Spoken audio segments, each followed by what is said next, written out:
Land titling act ఇప్పుడు AP పాలిటిక్స్లో ఇది ఒక హాట్ టాపిక్. ప్రభుత్వం భూములను గుంజేసుకుందేందుకు ఈ చట్టాన్ని తెచ్చిందని విపక్షాలు చెబుతూ ప్రజల్లో ఒక రకమైనటువంటి ఆందోళన క్రియేట్ చేస్తూ ఉన్నాయి. లేదు, మీ భూముల పరిరక్షణకి ఈ చట్టం తీసుకొచ్చామని అధికార పక్షం ఒక రకమైన భరోసానిచ్చే ప్రయత్నం చేస్తుంది. ఇలా ఎవరి వాదనలు వారు వినిపిస్తున్నారు. ఇంతకీ అసలు ఈ చట్టం ఉద్దేశం ఏంటి? విపక్షాల విమర్శల్లో నిజమెంత? అధికార పార్టీ చెబుతున్న మాటల్ని నిజంగా నమ్మాలా లేదా? అసలు ఇప్పుడు ఈ చట్టం ఎందుకు హైలైట్ అవుతుంది? మనకు తెలిసిందే, ఏపీ పొలిటికల్ నేతలు నిప్పు లేకుండానే అగ్గి రాజేసే రకం. అలాంటిది ఎన్నో అనుమానాలున్న ల్యాండ్ టైటిలింగ్ యాక్ట్ ఎక్స్పెరిమెంటల్గా అమలు చేస్తుండడం, అందులో ఒరిజినల్ డాక్యుమెంట్స్ లబ్ధిదారులకు ఇవ్వకపోవడం జరిగితే ఊరుకుంటారా? అస్సలు ఊరుకోరు. ప్రస్తుతం అదే జరుగుతుంది.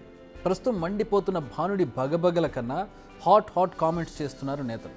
ఫర్ ఎగ్జాంపుల్ ఇది వినండి. జగన్ ల్యాండ్ గ్రాబింగ్ యాక్ట్ ఒకటి తీసుకొచ్చాడు. సిగ్గు లేకుండా సపోర్ట్ చేస్తున్నాడు. పట్టాదారు పాస పుస్తకం ఉండదు, అడంగల్ ఉండదు, 10-1 ఉండదు, ఏ డాక్యుమెంట్ ఉండదు.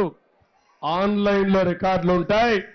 జగన్ అనుకుంటే మనం అమ్మాలన్నా కొనాలన్నా జగన్ పర్మిషన్ కావాలంట.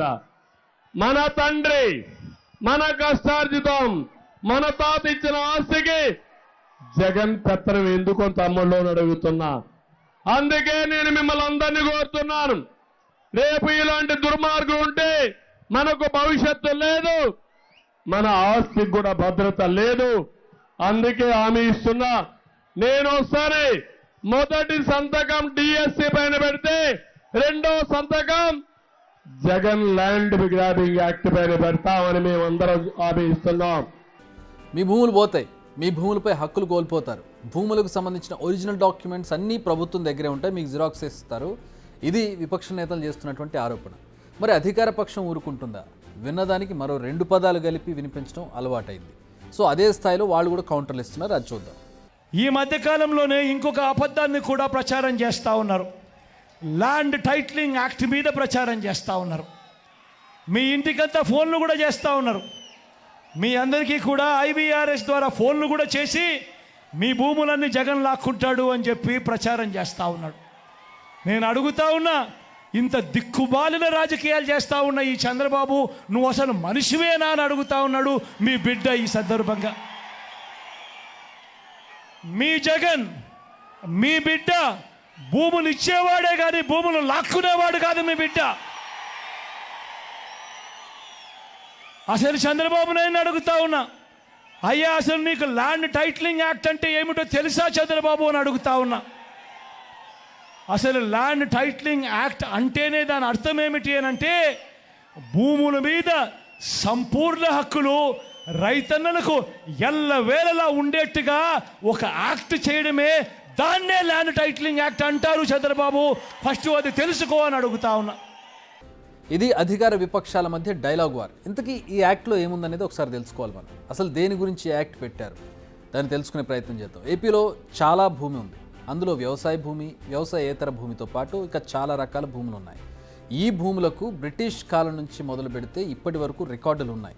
వీటికి సంబంధించిన ఏ పంచాయతీ అయినా వస్తే గనక మ్యాక్సిమం కోర్టులకు వెళ్ళరు ఎవరు కూడా.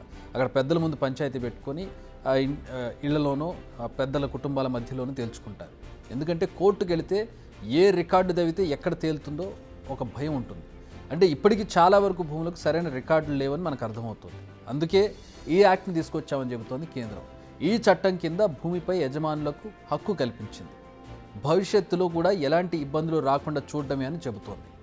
ఇక్కడే కొన్ని డౌట్స్ వస్తున్నాయి. ఏంటంటే, ఎవరైనా తప్పుడు పత్రాలు చూపించి దాన్ని రిజిస్టర్ చేసుకుంటే ఇక వారికే ఆ భూమి చెందుతుందా? అసలు యజమానులు ఏం చేయలేరా? దీనికి కూడా ఆన్సర్ చెబుతుంది యాక్ట్. ముందు భూముల లెక్కలు తేలుస్తారు. అవి కూడా ఏ వివాదం లేని భూములు టైటిల్ రిజిస్టర్లో ఎంటర్ చేస్తారు. వివాదాలున్న భూములను ఓ స్పెషల్ రిజిస్టర్లో నమోదు చేస్తారు. వీటి పరిష్కారం కోసం జిల్లా స్థాయిలో ఒక ట్రైబ్యునల్, రాష్ట్ర స్థాయిలో మరో ట్రైబ్యునల్ ఏర్పాటు చేస్తారు. రాష్ట్ర ట్రైబ్యునల్ తీర్పు మీద అభ్యంతరాలుంటే హైకోర్టును కూడా ఆశ్రయించే అవకాశం ఉంటుంది. ఈ ల్యాండ్ టైటిలింగ్ యాక్ట్ ప్రకారం భూ యజమానిని ఒకసారి నిర్ధారిస్తే అదే ఫైనల్ అవుతుంది. అయితే ఆ భూ యజమాని ఎవరనే దాన్ని అంత ఈజీగా నిర్ధారించరు. ఇలా రిజిస్టర్ అయిన తర్వాత ఎవరికైనా అభ్యంతరాలు ఉంటే 2 ఏళ్లలో చెప్పాలి. 2 ఏళ్లలో అభ్యంతరాలు చెప్పకపోతే ఇక కోర్టుకు వెళ్ళినా లాభం ఉండదు. ఇవి చట్టం డీటెయిల్స్. ఇక్కడే చాలామంది భయపడుతున్నారు. 2 ఏళ్ళు మాకు తెలియకపోతే గనక మేము కోర్టుకు వెళ్ళినా ఉపయోగం లేదు. ఈ విధంగా అన్యాయం అయిపోతాం. ఎందుకంటే చదువుకున్న వాళ్ళు ఉండొచ్చు, చదువుకోలేని వాళ్ళు ఉండొచ్చు, నిరక్షరాస్యులు ఉండొచ్చు.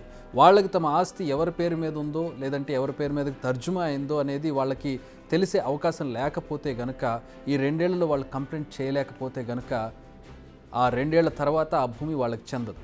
దీన్నే ప్రధానంగా అక్కడ ఉన్నటువంటి ప్రజలు అనుమానిస్తూ ఉన్నారు. దీని తర్వాత పరిస్థితి ఏంటనే దాని మీద వాళ్ళకి చాలా అనుమానాలు ఉన్నాయి. దీన్ని క్లియర్ చేయాల్సిన అవసరం ప్రభుత్వాల మీద ఉంది.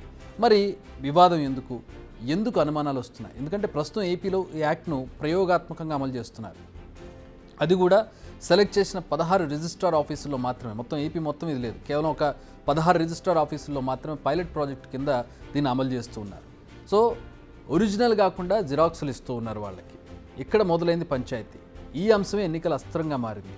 ఈ చట్టం ద్వారా వైసీపీ ప్రభుత్వం ప్రజల ఆస్తులను కొట్టేసే ప్రయత్నం చేస్తోందని, మరోసారి జగన్ అధికారంలోకి వస్తే మీ భూములను కొట్టేస్తారంటూ విపక్షాలు విమర్శలు మొదలుపెట్టాయి. ప్రజలను గందరగోళానికి గురి చేసేందుకు అలాంటి ప్రచారాలు చేస్తున్నారంటూ వైసీపీ నేతలు కౌంటర్లు ఇస్తున్నారు. అది సర్వసాధారణం. 2019లో కేంద్రం దీనిపై కమిటీ వేసిందని, దాన్ని వైసీపీపై రుద్దేందుకు టీడీపీ ప్రయత్నిస్తోందన్నది వైసీపీ నేతల ప్రధానమైనటువంటి కౌంటర్. అంతా బాగుంది. ఇది నిజంగా కేంద్రంలోని బీజేపీ సర్కార్ నిర్ణయమే, ఇది నిజమే. కానీ వైసీపీ ప్రభుత్వం ఎన్నికల ముందు ఈ చట్టాన్ని ఎందుకు అమలు చేస్తోంది? వివాదాస్పదమని తెలిసి కూడా ఎందుకు కొరివితో తలగొక్కుంటోంది? ఏ రాష్ట్రం చేయని సాహసం వైసీపీ ప్రభుత్వమే ఎందుకు చేస్తోంది అనేది ఇక్కడ బిగ్ క్వశ్చన్. ఇది కావాలనే పొలిటికల్ రచ్చను రాజేసే ఉద్దేశమా, లేక ఈ చట్టంపై విపక్షాలతో విమర్శలు చేయించి కూటమిలో బీటలు తెచ్చే ప్రయత్నమా అనేది ఇప్పుడు ఇంట్రెస్టింగ్ పాయింట్. మొత్తానికి ఎన్నికల వరకు విపక్షం ఎన్ని విమర్శలు చేసినా వైసీపీ ఆగేలా కనిపించడం లేదు. అధికార పక్షం ఎంత క్లారిటీ ఇచ్చినా విపక్షం ఆగేట్టు కనిపించడం లేదు. దీనిపై ఒక క్లారిటీ రావాలంటే అది మే 13 తర్వాతే. బిగ్ టీవీ అవుట్లుక్ కథనాలు నచ్చితే వెంటనే బిగ్ టీవీ ఛానల్ ను సబ్స్క్రైబ్ చేయండి.